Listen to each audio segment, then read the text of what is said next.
Selamat malam, shalom Bapak Ibu Saudara semuanya. Maranatha. Maranatha, datanglah Tuhan Yesus. Percaya malam hari ini kita semuanya diberkati Tuhan luar biasa, amin.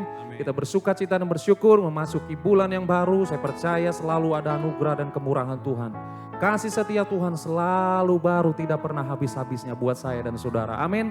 Mari sama-sama kita bangkit berdiri dan kita siapkan hati kita satu hati di dalam doa. Hati kami sungguh bersyukur dan bersuka cita Tuhan, Kau Bapa yang baik. Terlalu setia dalam hidup kami Tuhan. Selalu ada di dalam setiap musim. Dalam setiap waktu, dalam setiap saat kehidupan kami Tuhan tidak pernah meninggalkan kami. Terima kasih buat berkat-Mu hari ini. Terima kasih buat kasih setia-Mu yang selalu baru. Tak pernah habis-habisnya sungguh kami merasakan Tuhan. Terima kasih banyak Bapa, terima kasih banyak Roh Kudus buat apa yang sudah Tuhan sediakan bagi kami hari ini. Dan malam hari ini kami Tuhan datang kepadamu dengan hati yang bersyukur dan bersuka cita lewat pujian penyembahan kami. Dan kami juga rindu diberkati lewat sharing firman Tuhan malam hari ini.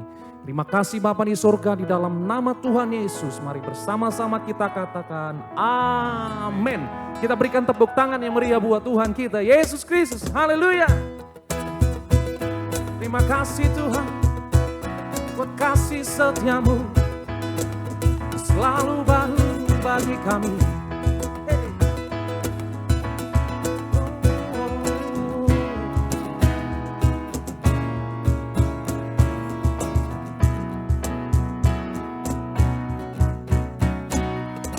Kasih Allah tak berkesudahan, selalu baru setiap hari. Rahmat-Nya pun tak pernah berakhir seumur hidupku. Katakan kasih Allah. Kasih Allah tak berkesudahan, selalu baru setiap hari. Rahmat-Nya pun tak pernah berakhir seumur hidupku. Dengan sukacitaku kan menari, dengan sorak-sorai memuji, ku naikkan pujian haleluya, nyanyi bagi Dia Sang Raja, nyanyi bagi Dia Sang Raja.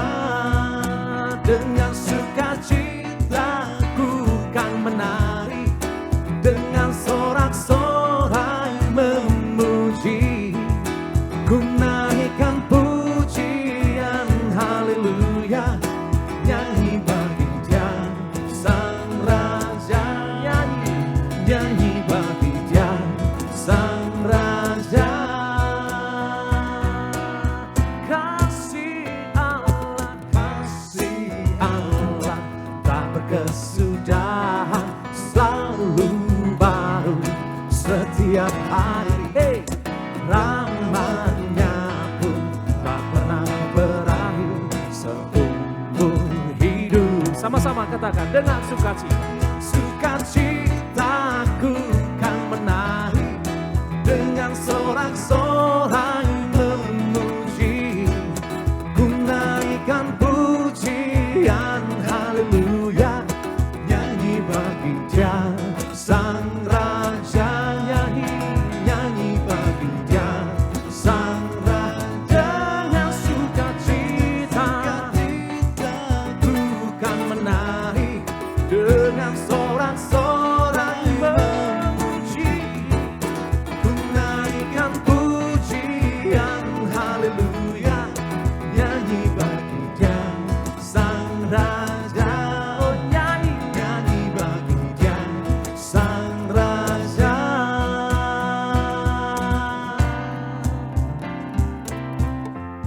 Terima kasih Tuhan buat setiap kasih-Mu yang Kau nyatakan bagi setiap kami. Sungguh hati kami bersyukur dan bersuka cita ketika kami ada di dalam Engkau dan Engkau di dalam kami Tuhan. Dengan sukacitaku kan menari, dengan sorak-sorai memuji, ku naikkan pujian haleluya, nyanyi bagi Dia Sang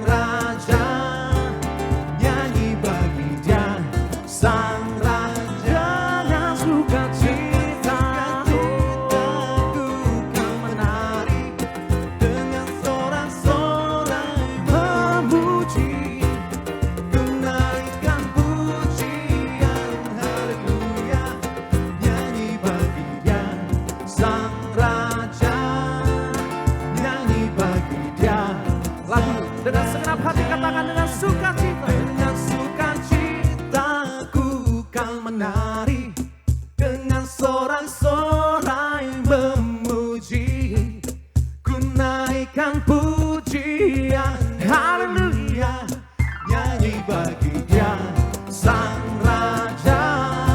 Oh, nyanyi bagi Dia Sang Raja.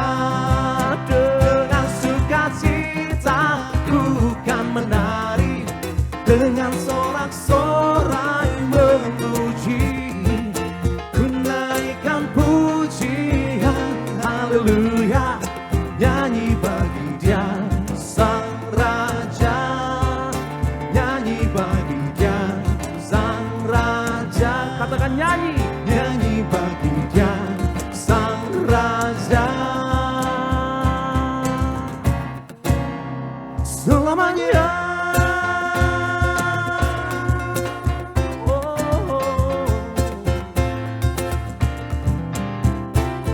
haleluya.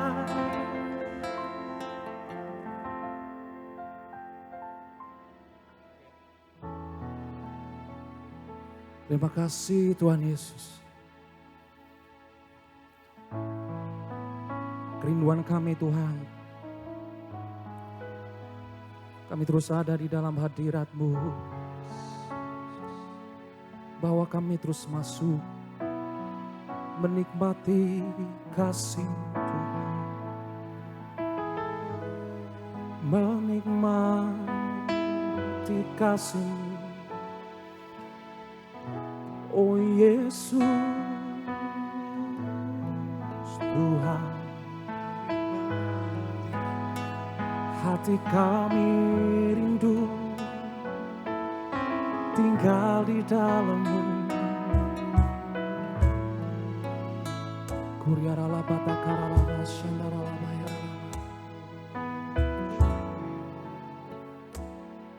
Oh, rindu selalu bersamamu, tinggal di dalam kediaman-Mu. Oh Tuhan, sebab ku sukai hadirat-Mu. Tak ingin ku terpisahkan dekat denganmu, itu yang ku rindukan, sebab ku dapati kedamaian,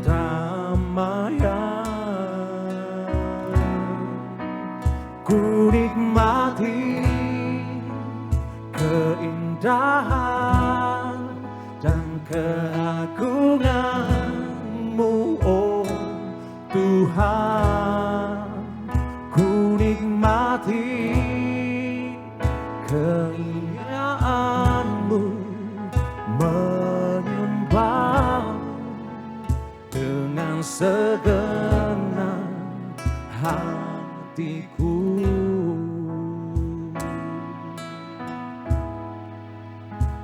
Oh, rindu selalu bersamamu, tinggal di dalam kediaman-Mu. Oh Tuhan, sebab ku sukai hadirat-Mu. Tak ingin ku terpisahkan dekat denganmu, itu yang ku rindukan, sebab ku dapati kedamaian. Ku nikmati keindahan dan keagungan-Mu, oh Tuhan. Ku nikmati kemuliaan-Mu, menyembah-Mu dengan segenap. Ku nikmati keindahan dan keagungan-Mu, oh Tuhan. Ku nikmati kemuliaan-Mu, menyembah-Mu dengan segenap hatiku.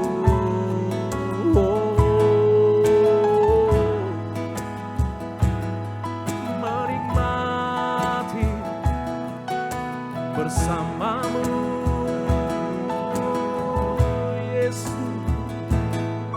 Kau ada di dalamku dan ku ada di dalam-Mu, oh Yesus.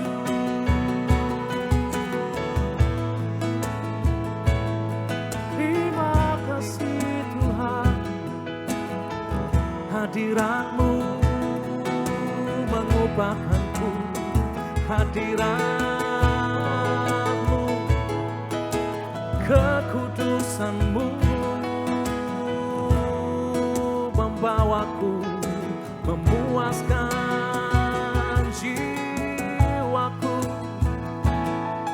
Bawa kami Tuhan tenggelam lebih dalam lagi, oh Yesus. Menyembah-Mu, meninggikan-Mu selama-lamanya. Oh, ya raba ya siki ya raba ya raba. Shakara raba kara raba kara rabo. Kira raba shanda. Kira raba kara rabo.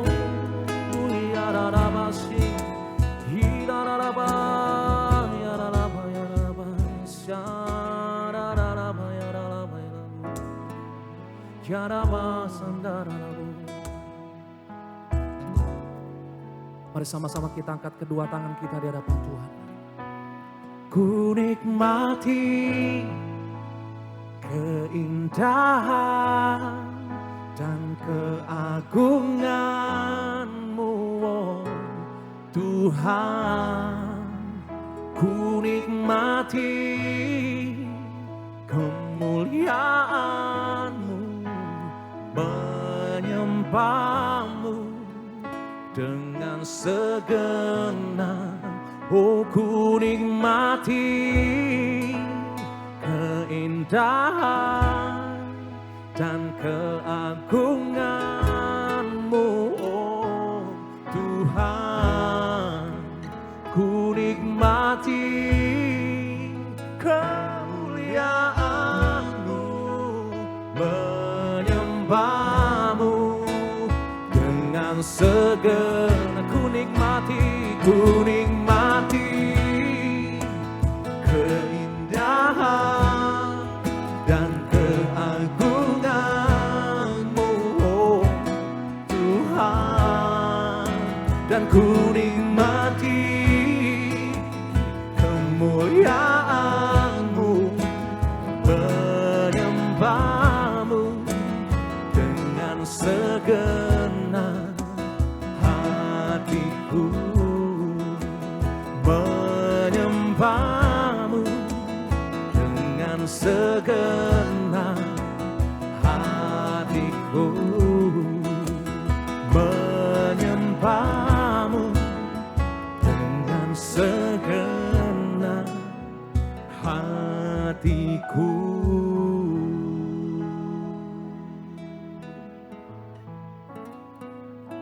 dengan segenap hati kami. Kami mau menyembah dan menjadi penyembah dalam roh dan kebenaran, untuk menyenangkan hatimu, Yesus.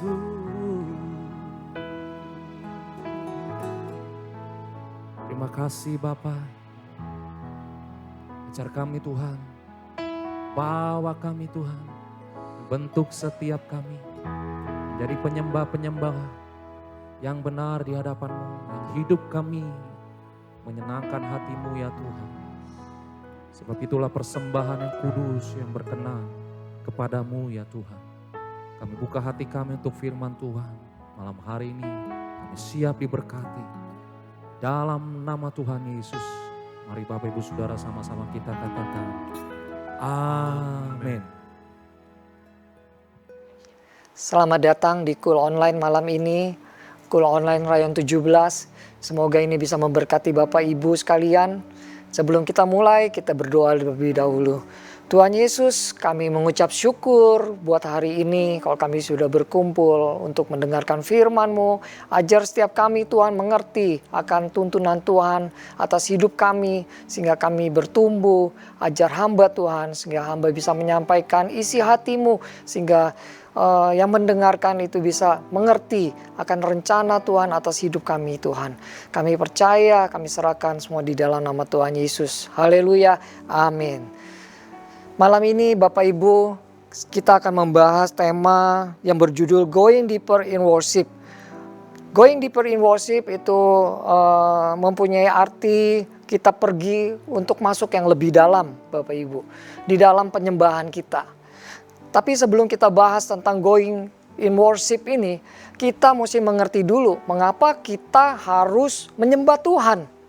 Iya enggak? Kalau kita enggak ngerti kenapa kita harus menyembah Tuhan, kita enggak tahu kenapa kita harus lakukan itu. Ada beberapa poin yang nanti kita bahas. Salah satunya pertama itu poinnya karena kita diciptakan untuk menyembah Dia. Kita baca dulu di Yesaya 43 ayat 7. Semua orang yang disebutkan dalam namaku yang kuciptakan untuk kemuliaanku, yang kubentuk dan yang juga kujadikan. Dari firman ini, dari Yesaya 43 ayat 7 ini, ada beberapa poin. Yang pertama, Tuhan menciptakan. Tuhan dengan firman-Nya Dia ciptakan kita. Terus Dia bentuk. Bentuknya menjadi apa? Bentuknya menjadi seorang penyembah. Seorang penyembah, dijadikan penyembah. Supaya kita bisa memuliakan nama Tuhan. Nah, dari perikop ini kita tahu bahwa segala sesuatu itu diciptakan untuk maksud tujuan tertentu, saudara-saudara. Misalnya aja lampu diciptakan untuk supaya dia keluar terang sehingga bisa menyinari satu ruangan. Kalau dia nggak bisa keluar terang, berarti dia tidak berfungsi. Begitu juga AC. AC diciptakan untuk membuat ruangan ini dingin. Kalau dia tidak bisa mendinginkan suhu ruangan di tempat ini, maka dia tidak berfungsi. Kendaraan, motor, mobil, kalau dia tidak bisa bergerak bawa kita ke satu tempat ke tempat lain, berarti dia tidak berfungsi. Begitupun kita, saudara.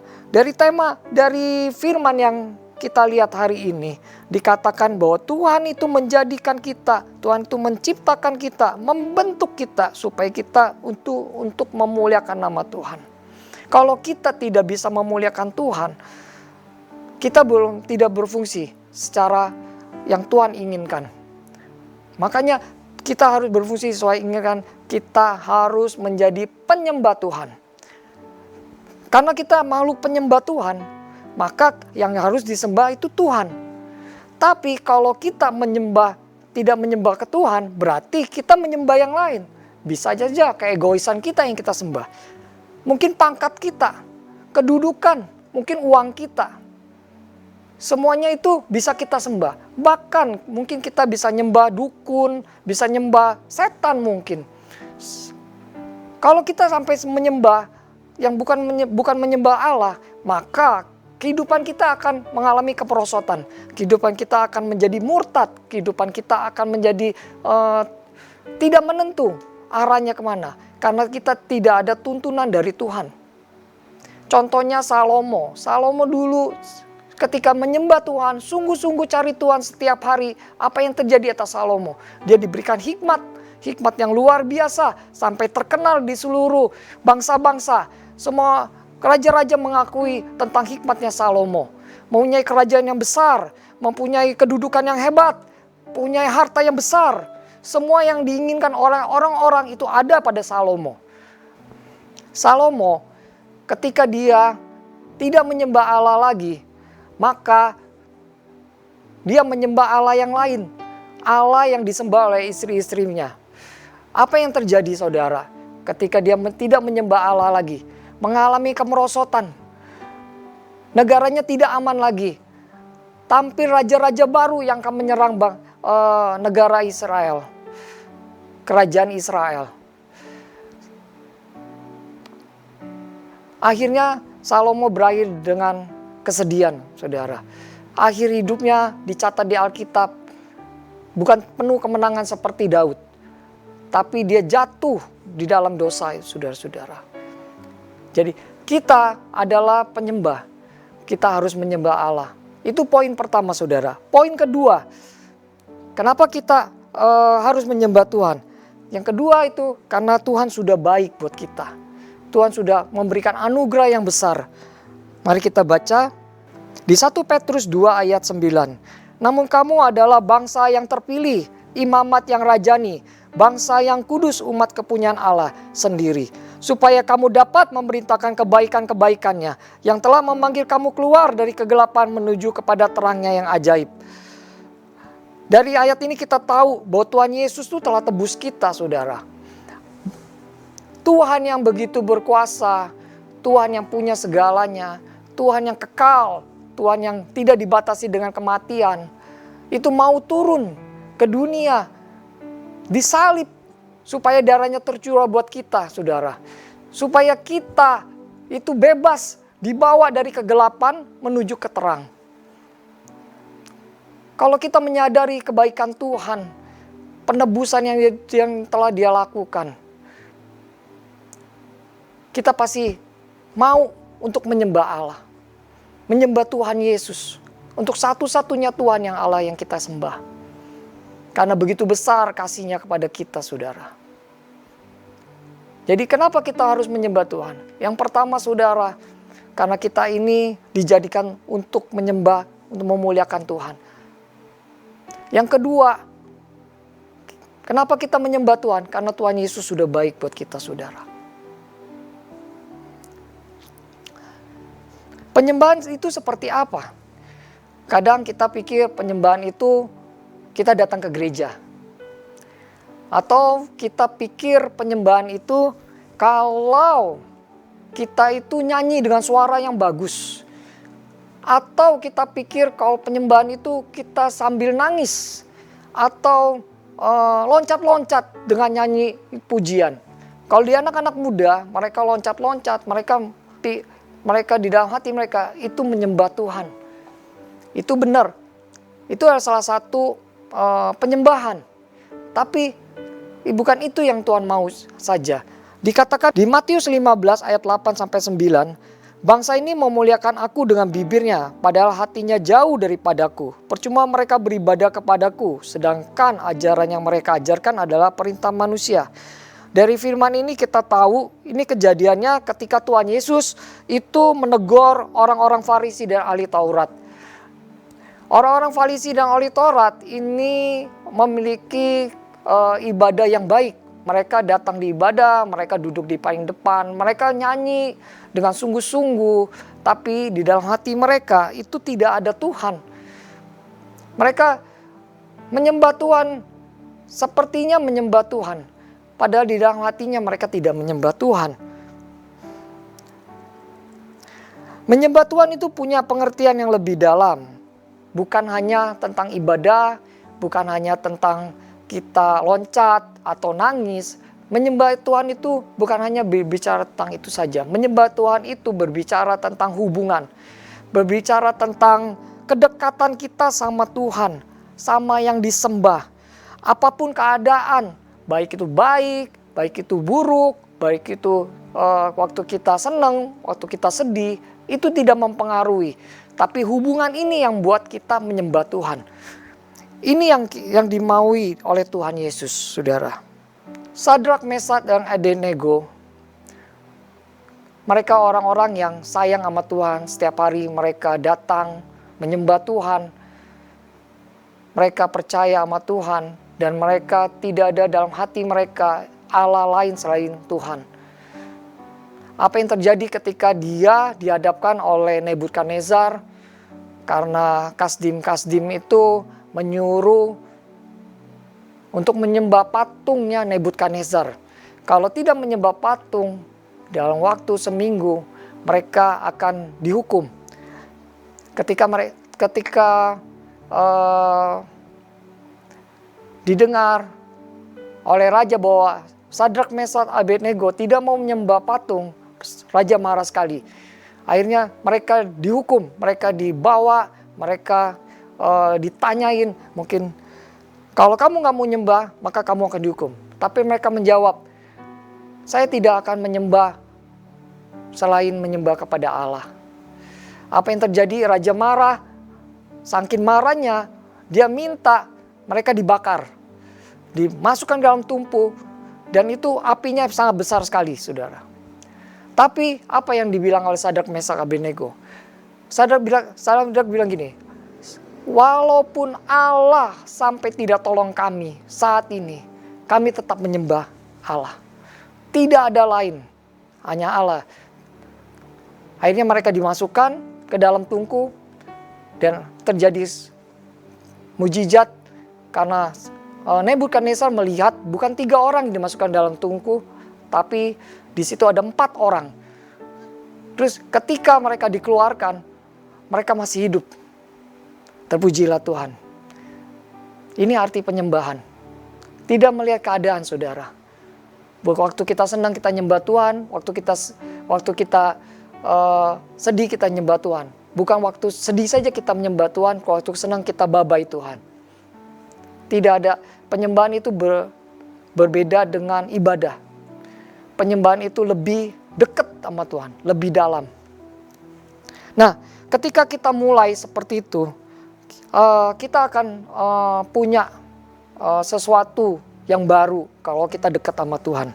Apa aja sih yang buat bisa terjadi dalam hidup kita kalau kita dekat sama Tuhan, kalau kita menyembah Dia? Yang pertama itu kita mempunyai cara pandang Tuhan. Apa sih cara pandang Tuhan? Kalau kita lihat, kalau dalam kita hidup, misalnya kita sudah suami istri, sudah lama, udah 5 tahun, mungkin ada yang 10 tahun, ada yang 20 tahun. Semakin lama kita makin mengenal istri kita, apa yang dia suka. Mungkin lagi pertama-tama kita menikah, mungkin ada hal-hal yang kita nggak suka.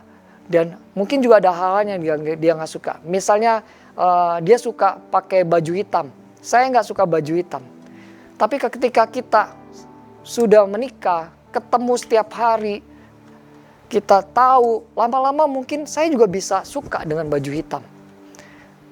Untuk mungkin tentang makanan, mungkin kita nggak suka makanan sesuatu.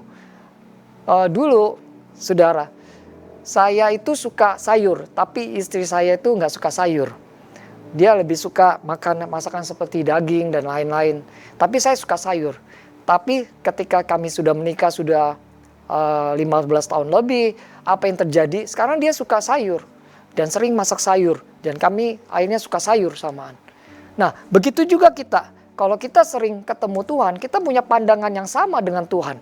Apa yang Tuhan suka, kita jadi suka. Apa yang Tuhan tidak suka, itu juga kita tidak suka. Nah, saudara, kalau kita melekat sama Tuhan, pandangan kita itu akan diubah sama Tuhan. Pemikiran kita itu akan diubah sama Tuhan. Kita akan punya pemikiran surgawi. Kita akan punya pemikiran yang Tuhan mau atas hidup kita. Itu akan membawa kita ke kemenangan, bukan kepada kemunduran, saudara. Yang kedua, saudara, kalau kita dekat sama Tuhan, kita memiliki karakter Tuhan. Saya mau cerita tentang Daud. Ketika dia sudah selesai memenangkan lawan Goliat saat itu, Raja Saul itu pesen janji sama Daud. Pertama, dia akan dinikahkan dengan anaknya bernama Merab. Merab ini salah satu anak Raja Saul yang cakep, yang cantik, yang mungkin paling top lah di kerajaan itu. Tapi apa yang terjadi, saudara? Ketika didengar oleh Saul bahwa rakyat nyanyi Saul mengalahkan musuh beribu-ribu, Daud beraksa-laksa, hatinya marah, benci sama Daud. Apa yang terjadi? Dia nggak kasih si Merabnya. Satu hal saat itu kita melihat suatu kondisi di mana Daud itu mengalami cobaan di perasaannya. Bukan hanya itu saja, Saul berencana untuk membunuh Daud. Sampai dikejar kemana-mana. Pada suatu ketika Daud itu terpojok, masuk ke kota Gad. Nah, di sana rajanya ada nama Raja Akis. Nah, sampai di sana Daud mesti merendahkan diri jadi orang gila, saudara. Dia harus merendahkan diri. Sampai ditulis di Alkitab, air liurnya itu nempel ke janggutnya. Punya sikap seperti orang gila. Sampai Raja Akis bilang, kenapa bawa orang gila ke tempat ini? Akhirnya Raja Akis melepaskan Daud. Daud terlepas. Bukan di situ saja. Akhirnya Daud lari lagi sampai ke Gua Adulam. Di Gua Adulam ini, Daud dan para pengikutnya itu nyumput di dalam gua itu. Nyumput di paling belakang. Pada saat itu datang pasukannya Saul. Pasukannya Saul itu berkemah di daerah gunung itu. Nah, pada saat itu Saul itu sakit perut. Sakit perut. Maaf, dia mau ke WC. Akhirnya tidak ada WC kan di tempat itu. Akhirnya ada sebuah gua. Dia menuju ke gua itu, saudara. Dan kita tahu di dalam gua itu ada Daud dan pasukannya. Saul merasa nggak ada siapa-siapa, dia masuk. Saul masuk ke dalam gua itu untuk buat hajat, saudara-saudara. Nah, Daud melihat bahwa Saul itu dekat sekali di depannya, saudara. Apa yang terjadi? Kalau kita pasti kita mau bunuh itu Saul. Karena setelah dibunuh itu selesai, tidak ada lagi yang kejar. Kalau mengikuti egonya ego Daud. Pengikutnya mungkin bilang juga, Daud bunuh saja Saul. Tapi apa yang terjadi? Orang yang dekat sama Tuhan punya karakternya Tuhan dalam dirinya. Salah satunya itu setia. Salah satunya itu menghormati orang-orang yang pemimpin di atas kita. Apa yang terjadi oleh Daud? Dia nggak mau bunuh Saul. Dia deketin, puncanya dipotong sama Daud. Ketika Saul keluar, akhirnya dia keluar dengan pasukannya. Dia sujud. Dia nunduk. Akhirnya Saul tangis-tangisan sama Daud. Hari itu Daud dibebaskan. Daud pikir sudah selesai. Nggak selesai juga hari itu. Besok-besokannya Daud dikejar-kejar lagi. Mau dibunuh lagi oleh Saul. Dari sini kita lihat bahwa sebenarnya kalau secara manusia, pasti Saul itu sudah dihabisin. Udah balas dendam. Apalagi waktunya tepat sekali. Di depan mata, tidak ada siapa-siapa saat itu. Tinggal action terjadi. Tapi kita lihat orang yang dekat sama Tuhan. Karakternya berubah. Bukan itu yang dipandang. Bukan itu yang dia pikirin di Daud. Allah telah membentuk Daud menjadi orang yang luar biasa. Dia gak balas dendam. Walaupun dia sudah dihina, gak dikasih sesuai janji. Yang kedua, dia harus merendahkan diri jadi hampir seperti orang gila. Dikasih ke tempat. Ini proses karakter dari Tuhan untuk Daud. Tinggal Daud mau dilihat apakah sesuai dengan karakternya Tuhan. Tapi Daud akhirnya berhasil menyelesaikan sesuatu yang Tuhan sudah tes kepada Daud. Akhirnya dia berhasil. Dia mulai karakter Tuhan. Yang ketiga saudara, kalau kita dekat sama Tuhan, kita punya kuasa. Pada suatu ketika Paulus dan Silas itu mengadakan pelayanan, dan di situ ada seorang penenung, seorang wanita ngikutin terus dan mengganggu pelayanannya dari Paulus dan Silas. Karena Paulus Silas sudah tahu bahwa ada seorang roh tenung yang ada di dalam wanita itu, maka diusir sama Paulus dan Silas. Apa yang terjadi saudara? Itu pemiliknya, tuan-tuan yang sering dapat uang dari para penenung ini, itu marah. Terus diaduin, akhirnya Paulus dan Silas itu dimasukkan ke penjara. Tapi apa yang terjadi? Di dalam penjara, Paulus dan Silas itu nggak sedih. Tapi dia tahu bahwa segala sesuatu yang terjadi itu karena kehendak Tuhan. Mereka bukan sedih, mereka bukan takut, tapi mereka memuji Tuhan. Mereka menyembah Tuhan. Apa yang terjadi? Malam itu terjadi gempa bumi yang kuat. Dan sendi-sendi penjara itu terbuka. Dan pintunya terbuka. Kita lihat, ketika kita menyembah Tuhan, ada kuasa Tuhan. Kita punya kuasa. Bukan kita yang melakukan, tapi Tuhan yang melakukan melalui kita, saudara. Para kepala penjaranya ketakutan, hampir mau bunuh diri. Tapi Paulus dan Silas bukan melarikan diri, malah dia samperin kepala penjara itu. Akhirnya kepala penjaranya bertobat. Segala sesuatu kejadian dalam hidup kita itu pasti membawa sesuatu yang baik. Apalagi kalau kita nyembah Tuhan. Mungkin kita lihat sesuatu itu tidak baik. Tapi ketika kita menyembah Tuhan, ada kuasa yang bisa mengubah sesuatu yang tidak baik menjadi baik, saudara. Bagaimana kita memiliki penyembahan? Jadi bagaimana kita memiliki penyembahan? Ada beberapa poin yang saya tulis di sini, saudara. Yang pertama, memutuskan untuk hidup intim sama Tuhan. Di Mazmur 5 ayat 4, Tuhan, pada waktu pagi engkau mendengar seruanku. Pada waktu pagi aku mengatur persembahan bagimu dan aku menunggu-nunggu. Ini Mazmur dibuat oleh Daud. Daud adalah penyembah Tuhan. Apa yang dia lakukan? Setiap pagi dia bangun waktu orang-orang pada tidur. Waktu orang-orang pada masih di Pulau Kapuk, saudara. Tapi Daud mau bangun dan cari Tuhan. Merenungkan firman Tuhan hari itu. Dan menunggu-nunggu, dikatakan di sini. Ada cerita tentang Nabi Elia, saudara.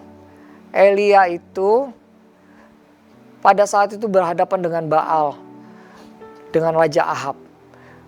Diadu, siapa Tuhan yang hebat? Tuhanmu apa Tuhanku? Elia saat itu mempersiapkan mezbah.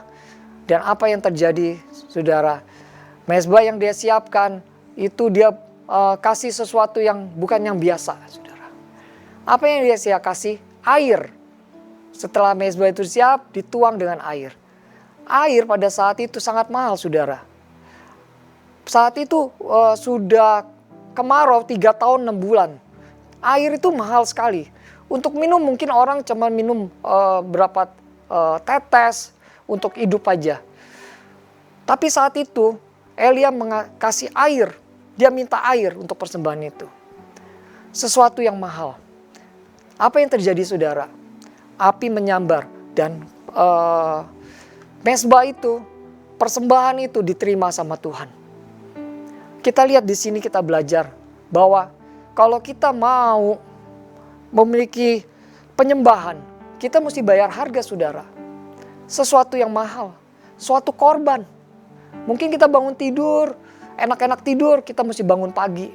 Mungkin orang-orang pada nggak puasa, kita mesti puasa. Kita mesti cari Tuhan.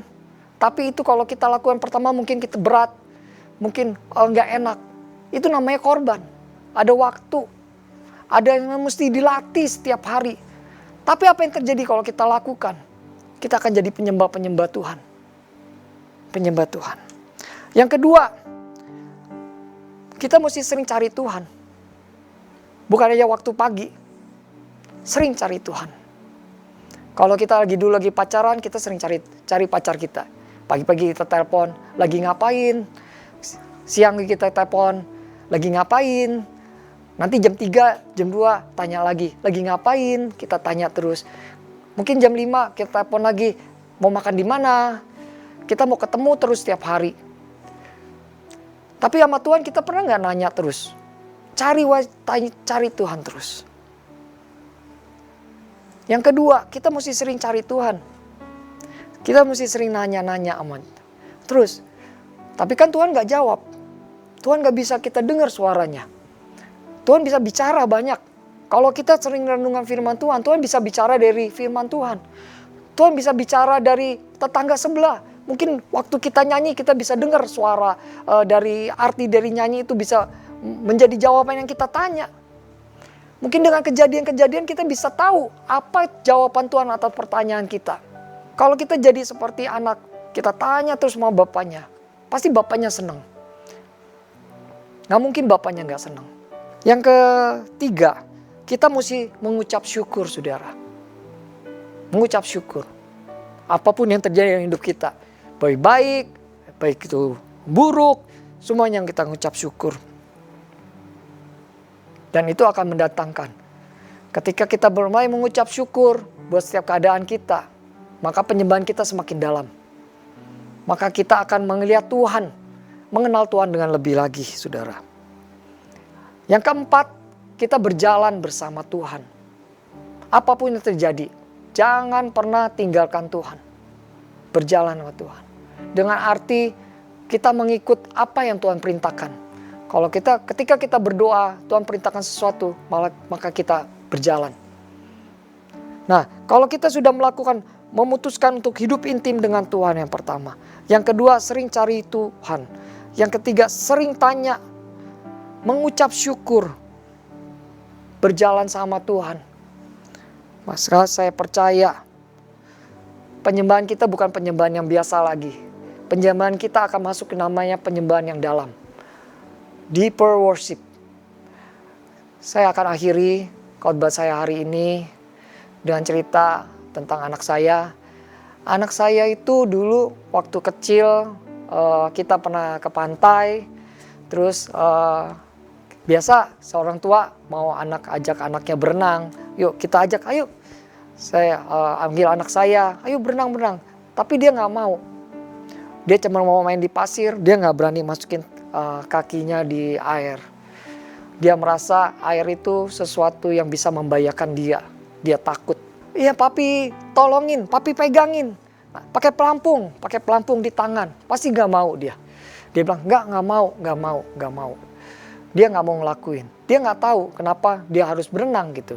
Dia pikir enakan di pantai main pasir, cari-cari keong, cari remis seperti itu. Terus kita ajak-ajak nggak mau. Nah, satu ketika saya kaget. Ketika saya pikir dia cuma main di pantai, dia mulai coba masukkan kakinya di air. Dikit, tapi dia masih nggak berani di tempat yang lebih dalam. Sedikit berselut. Dia main di air, dia mulai berani. Terus akhirnya saya lupa kapan itu tiba-tiba saya kaget. Karena dia sudah berenang. Dia bisa berenang. Terus dia bisa ngambang di tempat yang dalam, malah bapaknya yang mau ngajarin itu nggak bisa ngambang, nggak bisa berenang di tempat dalam, tapi dia bisa berenang. Terus saya tanya, kenapa kamu berani berenang di tempat dalam? Terus dia bilang, dia baru tahu bahwa di tempat yang dalam itu dia bisa menikmati, dia bisa ayunkan tangannya, dia bisa melihat enaknya rendam di dalam air dan segalanya. Saudara, ketika kita belum coba sesuatu untuk menyembah Tuhan, kita melihat sesuatu itu kayaknya nggak mungkin. Kayaknya saya bukan penyembah yang deeper.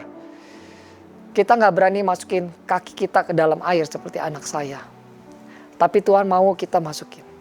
Ketika kita mulai masukin, kita akan merasakan kebaikan Tuhan. Merasa bagaimana Tuhan dekat sama kita. Ketika masukin lagi, ketika kita mulai beranikan lagi sampai ke lutut, kita merasakan kebaikan Tuhan yang berikutnya, yang lebih dalam lagi.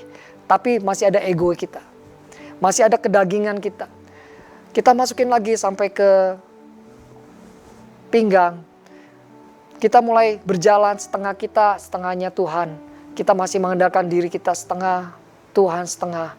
Tapi kita mulai terus hidup kita sebagai penyembah, bangun hubungan yang intim sama Tuhan. Air itu akan masuk ke dalam dagu kita. Setelah itu lewatin kepala. Ketika kita ke kepala, ego kita, sifat, karakter, apa yang ada dari Tuhan itu menguasai kita semua. Dan kita bisa berenang. Kita bisa cepat di dalam air. Kita bisa bermain di dalam air. Kita akan merasakan enaknya ikut Tuhan. Bagaimana Tuhan tuntun kita. Ada satu kepastian dalam hidup ini, saudara. Ada kasih Tuhan yang membuat kita semakin kuat. Ada kepastian kita untuk masuk surga, saudara. Saya percaya khotbah ini memberkati saudara. Saya tutup khotbah ini di dalam nama Tuhan Yesus. Haleluya. Amin. Sekarang kita akan memberikan persembahan. Saudara bisa memberikan persembahan melalui QR Code yang ada di layar. Saudara juga bisa memberikan persembahan melalui rekening yang ada di layar. Dan saudara juga bisa memberikan persembahan melalui amplop. Masukkan uang amplop kalian dan diantarkan ke gereja. Dimasukkan ke kotak yang sudah disiapkan di gereja. Ayo kita berdoa. Tuhan Yesus, terima kasih. Hari ini kami mengerti akan firman Tuhan. Tuhan Yesus, kami mengucap syukur. Kami bisa memberikan persembahan yang baik buat Tuhan. Biarlah persembahan ini berkenan. Biar Engkau memberkati persembahan ini ya Tuhan. Memberkati orang tangan-tangan yang sudah memberi. Dia damai sejahtera, penyertaan Tuhan menyertai semua orang. Amin. Mari kita berdiri, kita terima berkat Tuhan. Mari kita angkat tangan semuanya. Saya akan berdoa. Biarlah berkat dari Bapa, dari Tuhan Yesus yang sayang sama kita, dari Roh Kudus yang akan menuntun hidup kita, dari sekarang sampai Tuhan Yesus datang, menjemput kita di awan-awan permai, membawa kita ke surga. Yang percaya katakan, amin.